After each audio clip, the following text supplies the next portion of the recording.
and it didn't want to boot correctly, this, that, and the other, da da da. Took us about 30 minutes to get it to boot, and it booted successfully 6 times. Okay. Now here's where the problem started. So when we hooked up the boot cable to it, we did it, we got the back of the bottom of the keyboard basically this large or whatever the case may be. And so what we did, we started the journey of making it boot. It booted like 6 to 7 times consistently. But then when we put the bottom of the case on and plugged it back up and tried to reboot it again, what ended up happening is that for whatever the reason, it wouldn't take it all. So then we took the EPROM chips out, placed them back in on the motherboard, and then it wouldn't boot at all. So my tech, Ross from Rosstronics, he is going to break that whole situation down as far as take the motherboard, the daughter boards, the SCSI, then go up under it, the other layer of the daughter board, and do a lot of testing to the capacitors or resistors to make sure the right voltages are sitting on the unit, whatever the case may be. One of the things that he did extensively is that he checked all of the rectifiers, capacitors, and the voltages were sitting where they should be sitting.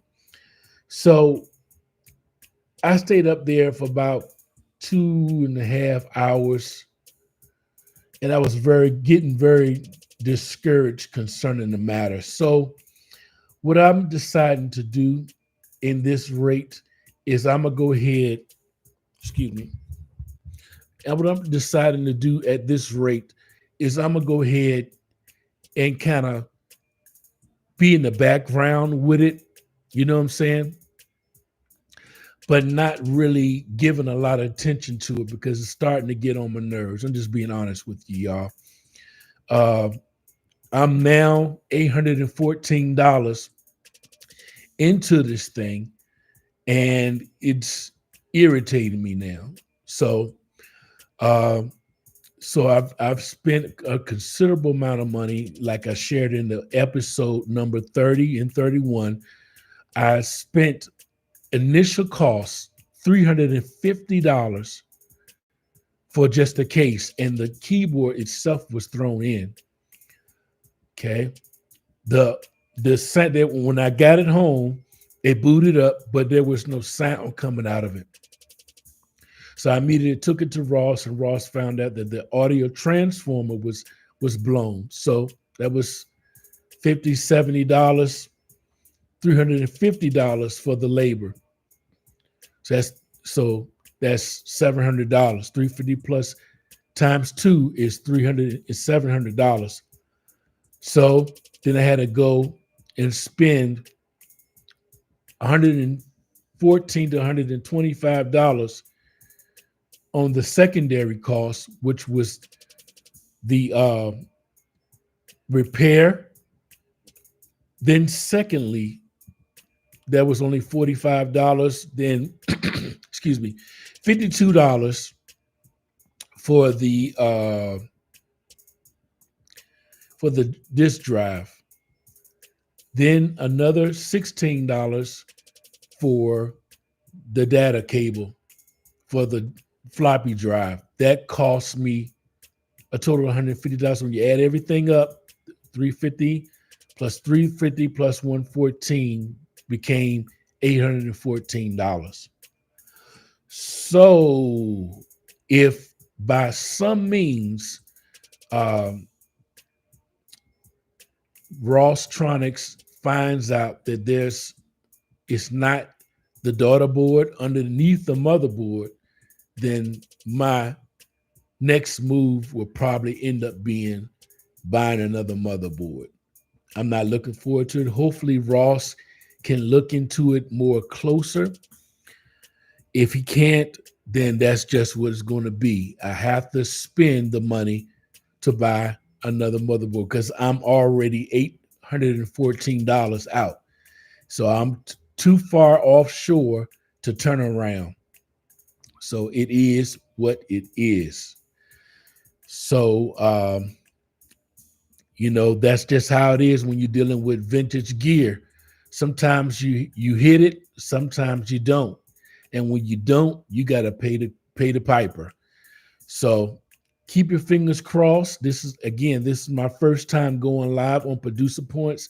I've had this channel for 3 to 4 years, and I know this has been a hot topic for a lot of people as far as the ASR 10. Now, what I want to do is take the time to thank everybody that have been watching, has been liking, sharing, and subscribing, because it's on its way going viral as far as the ASR 10 series.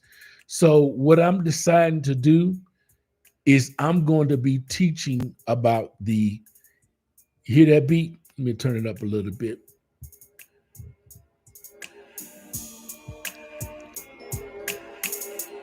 Okay.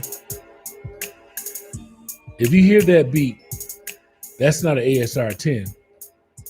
That's an MPC Live MK1.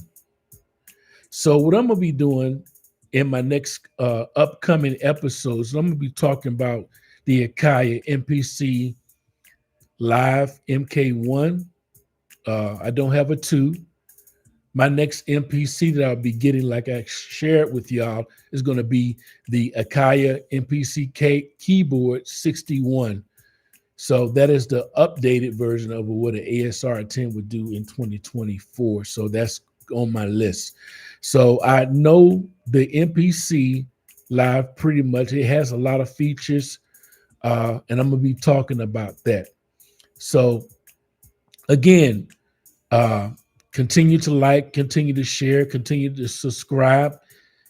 As in anything, nothing really pops off on YouTube unless you like, share, subscribe, and comment.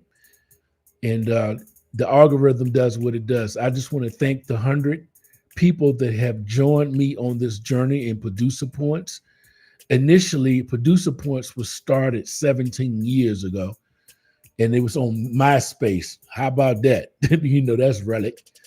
Yeah, I started on MySpace, and I did a few things on YouTube, but I can't find the original channel. So, that's what it is.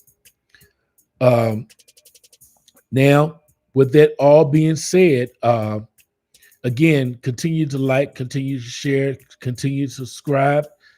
For those that are joining with me today, I'm not going to be up here long because I got some other things that I have to do. But again, one person showed up. I think that person for showing up, I guess he had to run, skip town, whatever the case may be. But I'm going to be doing these on a weekly basis. I do a lot of pre-production in Final Cut and an iMovie. But today I felt the need to come up here and just share with you the direction of the ASR 10 series. We'll be getting back to it, but that stuff comes out of my pocket. I have to pay for that. I don't have any sponsors or anything like that. So for those that want to share your financials with me and be a blessing to this channel, the way you can do that is through my Cash App. My Cash App is $ capital H, lowercase ERB, the number 5, then capital H, lowercase ILL. That's Herb 5 Heal on Cash App. Okay, so if you want to contribute, you can do it by that way, and then check out the promos, like, share, subscribe, some of the other things that I have going on. But it's for now with the ASR 10 series, we're going to do it at my pace because if I do by some means have to pay for a new motherboard, what's going on? How you doing? But anyway, if I have to pay the monies to do that, it's going to cost me $350.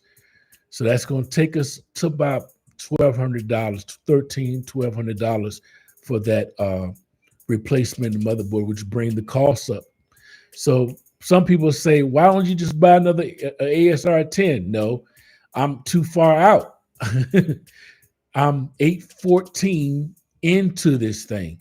And so now it's like when you leave the shore and you like 20 nautical miles from shore, you just out there. You just got to do what you got to do. So that's what it is. So my next series, I'm going to be starting on the Akaya MPC live, and I'm going to show people the architecture and how to maneuver in the MPC lane. Okay. So I'm getting off of here. It's been real. Check the replay. I don't know where I'm going to put this MPC situation out, but it's going to be coming real soon. Thank y'all for the people that have joined, had to get in and come off. Just like, share, subscribe. I'll talk to you later. All right. So, yeah, so we're going to continue the ASR 10 series, but it's going to be at my own pace because if for some way or means I have to pay $350 extra towards an ASR 10, then, I got to save up my pennies and stuff like that. So, that's what it is. All right. So with that being said, you have a blessed day, and I see you in the next Producer Points. You be blessed on today. All right. Bless.